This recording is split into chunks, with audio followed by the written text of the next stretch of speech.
Hola, ¿qué tal amigos? Les saluda a su colega Wilfredo Centeno desde Nicaragua, Centroamérica. Aquí estamos nuevamente con otro video para ustedes.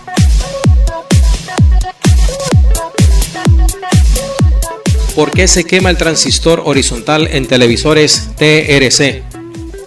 Me llena de mucha alegría dar inicio a este artículo con la intención de que sea una buena ayuda a muchos colegas que se dedican a esta noble y esforzada tarea de reparar televisores de tubos de rayos catódicos TRC. Mi objetivo al presentarles esta información es meramente ayudar a los colegas. Ni me considero maestro ni profesor, con todo el respeto que se merecen quienes ejercen esa profesión, menos competencia de nadie en particular. Mi fin no es comercial, sino más bien dar a mi prójimo un poco de alimento a su cerebro.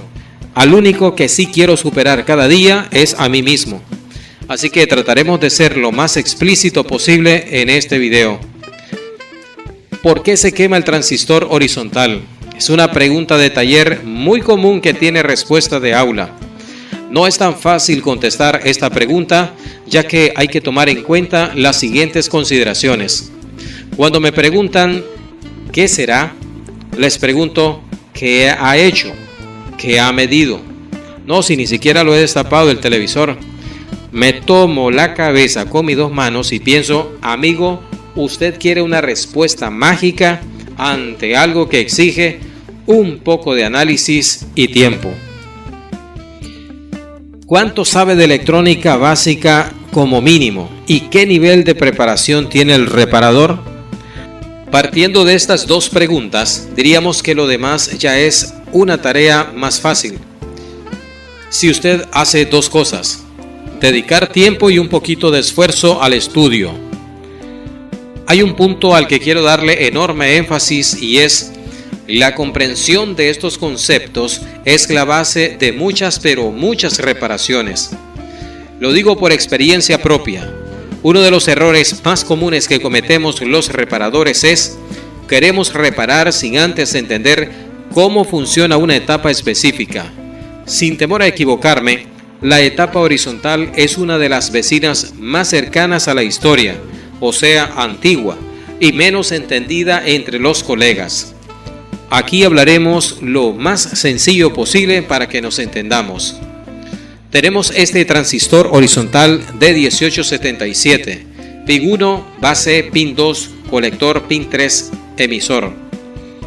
Este transistor es a modo de ejemplo, ya que todos los transistores horizontales son del tipo NPN. Para que todo transistor conduzca en su base, se debe de aplicar un voltaje, pero no se debe aplicar cualquier cantidad que se nos ocurra. Existen límites que debemos respetar para que no se dañe este componente. Para facilitar la comprensión, vamos a valernos de algunas imágenes. Esta es la captura del microjungla de un televisor Samsung chasis KS9A. Note en el pin 33 con el nombre HOUT, señalado con la flecha roja. Como dijimos, a la base del horizontal debe llegar una señal. Es de unas 15.734 veces por segundo. Aquí le ilustro en la siguiente imagen cómo sería esa señal si la pudiéramos ver con un osciloscopio. El punto de prueba marcado como TP14, digamos que es la señal que viene del microjungla.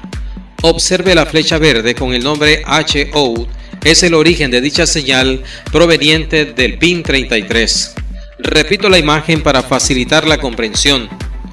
El oscilograma con el nombre TP14 nos muestra la figura de la señal que nos llega desde HOUT. Y de paso vemos el oscilograma con el nombre TP15, que es la base del transistor horizontal.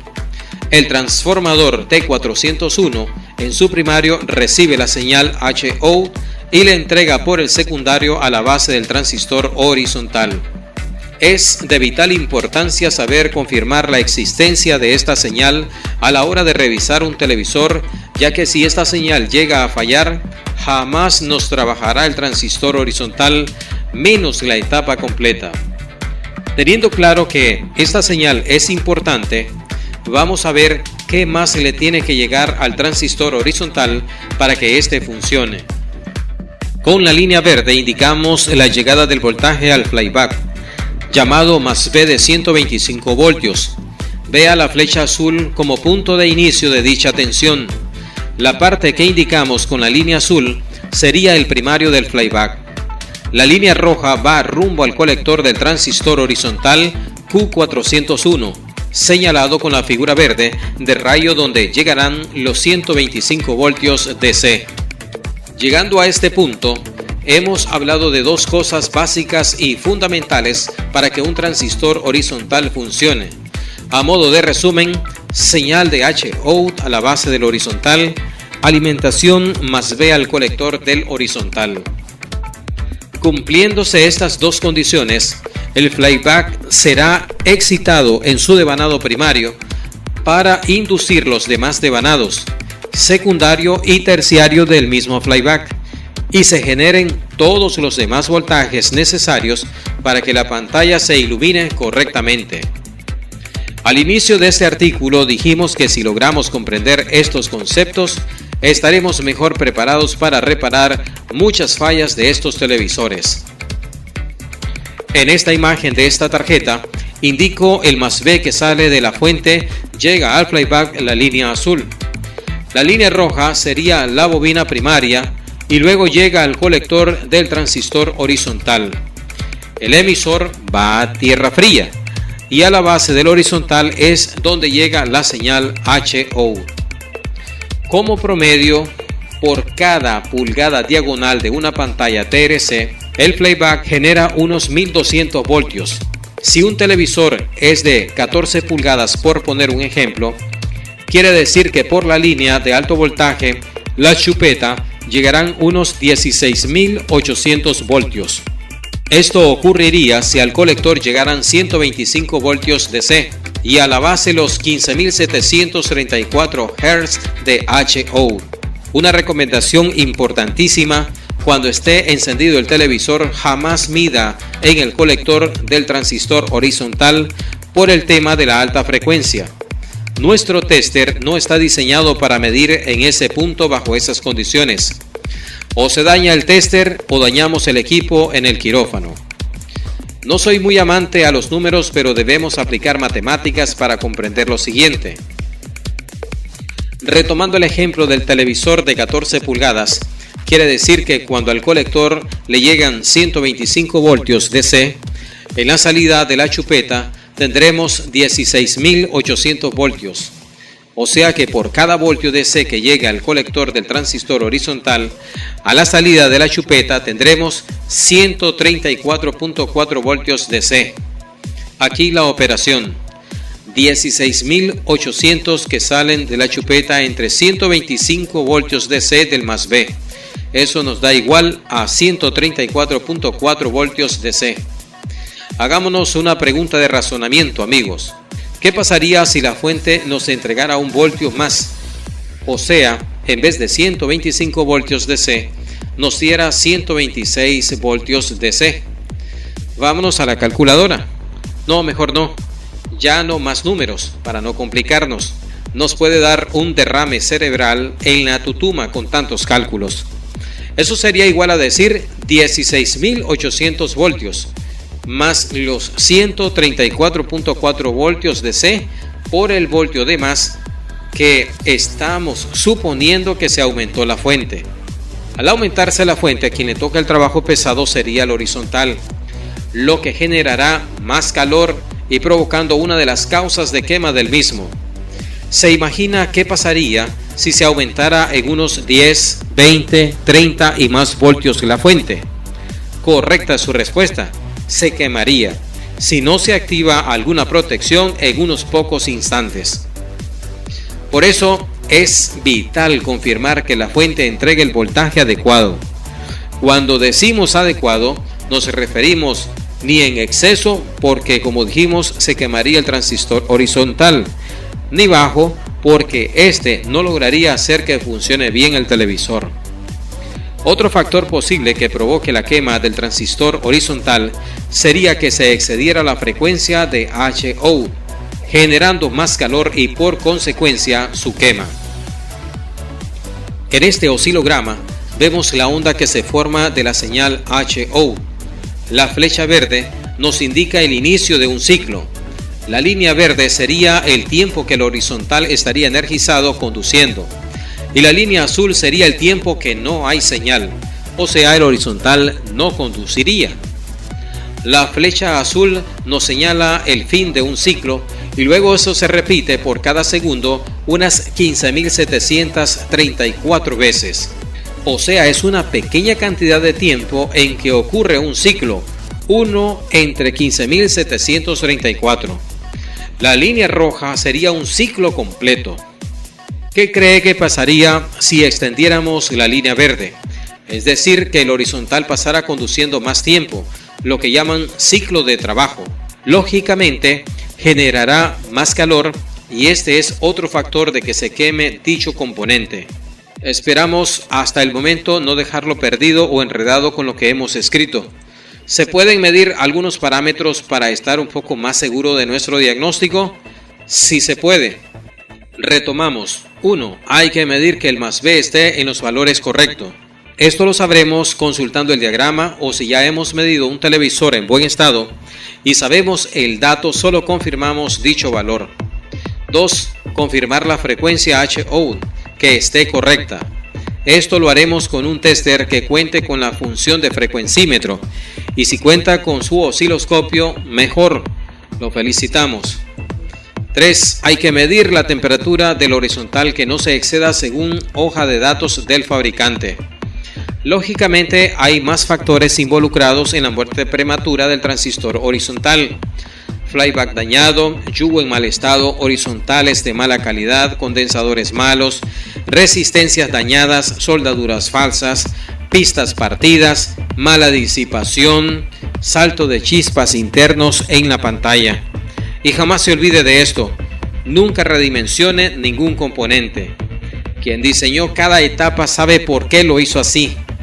También se realizan pruebas en laboratorios y se llegan a conclusiones de que esa etapa trabajaría bien así.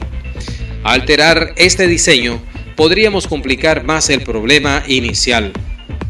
Estadísticamente hablando, un 80% de los horizontales que se queman mueren por fatiga o vejez. El restante 20% por alguno o algunos de los factores que hemos mencionado en este artículo. Recuerdo a mi amado padre diciéndome: hijo, los equipos de antes eran buenos. Y la verdad que estaba en lo cierto. Los equipos cuando eran fabricados lo hacían pensando para que duraran unos 25 años como mínimo. Y les comparto uno de los secretos de los ingenieros diseñadores y luego me darán la razón. El truco era redimensionar todo. Un ejemplo, si en un lugar un transistor manejaría unos 3 amperios, ahí colocaban un transistor que soportara 2 o 3 veces más que lo esperado. ¿Cómo cree que no va a durar así un equipo a nivel componente? Menos calor, mayor rendimiento de toda una etapa, eso era un éxito garantizado en todo el equipo. Ahí solo le cayera un rayo o una catarata, o que lo dejáramos caer de un 10º piso, se podía morir ese equipo. Dejemos las locuras hipotéticas y sigamos con el tema. Ahora sabemos por qué duraban tanto esos equipos. Este documento es un intento por explicar los puntos más relevantes al enfrentarnos con esta falla, una de las más complejas, mas no imposible de resolver. Repetimos este consejo, estimado amigo. La comprensión de estos conceptos es la base de muchas reparaciones. Ánimo, si usted considera que se nos escapó incluir un detalle en este artículo, le pedimos disculpas. Solamente estamos tratando de hacer una pequeña guía de diagnóstico. Lo que se nos haya escapado, le tocará a usted investigarlo.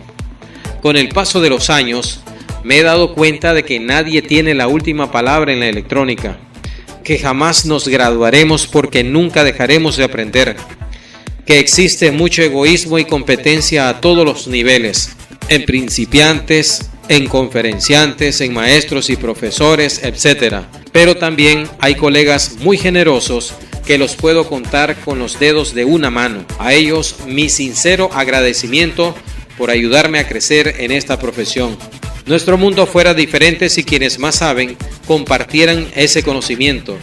Las futuras generaciones tendrían una guía para no repetir los mismos errores que sus antepasados. Son pocos los que tienen el valor de escribir o comentar sus fracasos y errores. De ellos se puede aprender mucho.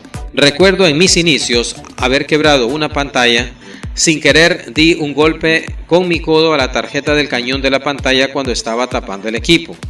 Solo escuché un sonidito de chis. Esa experiencia jamás la olvidaré. Me tocó pagar la pantalla y solo me gané la experiencia. En otra ocasión, solo conecté el televisor del cliente y vi dentro de la pantalla unos chispazos. Era que la pantalla no estaba al vacío y había entrado oxígeno. En ese momento no sabía por qué, pero mi desconocimiento me acusaba como culpable de ese daño. Pasado el tiempo, después de investigar me di cuenta de que no era mi culpa, ya que desconocía que las pantallas se fabrican al vacío. Al ingresar el oxígeno, el aislamiento se pierde y los voltajes que ingresan hacen ese efecto químico dentro de la pantalla, generando cortocircuito interno. Ni dormí esa noche por la pesadilla de haber matado involuntariamente una pantalla. Estos dos ejemplos de mis errores, que no son los únicos, ya perdí la cuenta, ilustran el por qué nos podemos atribular cuando nos toque enfrentarnos con esta falla del por qué se quema el transistor horizontal, cuando desconocemos el funcionamiento de una etapa o un componente. Su servidor es consciente de que debe aprender mucho de este vasto océano electrónico. Con los pocos recursos que cuento y mi nivel empírico de electrónica, he querido dar mi mano amiga y colaborar con los colegas que aman esta profesión. Dar ánimo de que siga estudiando, ya que en algún momento de su vida, si persevera, usted alcanzará el nivel necesario para diagnosticar con plena seguridad esta y cualquier otra falla o etapa. Hay que cultivar el arte de saber investigar, de formarse el sano vicio de leer lo más que pueda todos los días. Yo le llamo saber aprender a aprender. Recuerdo en una ocasión viendo un documental sobre cómo cazan los leones, escuché un dato interesante. Las leonas encargadas de la cacería, su efectividad es del 12% en sus intentos al querer capturar su presa. O sea que de 100 intentos, solo lo logran 12 veces para ser más claros.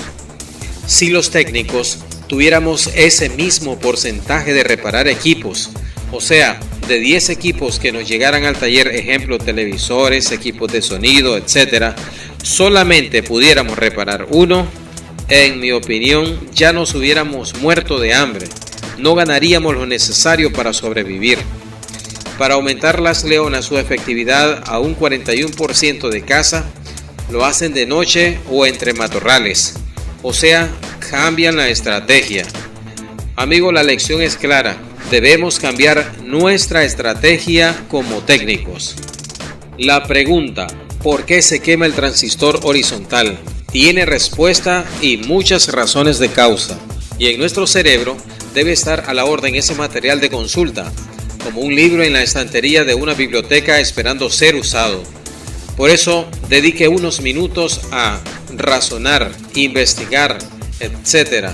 No espere que le lleguen las fallas. Haga las cosas bien, haga las correctas, haga todo lo necesario para ser más efectivo a la hora de diagnosticar. Leer es un placer, estudiar es un trabajo que demanda todo buen esfuerzo. Eso nos dará la herramienta más necesaria para nuestro taller que se llama capacitación. Para diagnosticar más fácil, dar mejor servicio a sus clientes, generar ingresos para su amada familia y sobre todo disfrutar de nuestro trabajo. Muchos años pasé pensando equivocadamente que un buen tester, un cautín, etc. era la mejor herramienta y no es así. La mejor herramienta se llama capacitación. Fue un gusto para mí dedicar 3 días a escribir este artículo. Espero le cambie la vida para bien a alguien en cualquier rincón del mundo. De lo que haga en el presente depende su futuro. Me alegrará saber que aprendió algo bueno en este tutorial. Bueno, hasta aquí llegamos con este video. Nuestro agradecimiento a usted, amigo. Gracias por habernos acompañado. Será hasta otra próxima entrega. Yo soy Wilfredo Centeno desde Nicaragua, Centroamérica.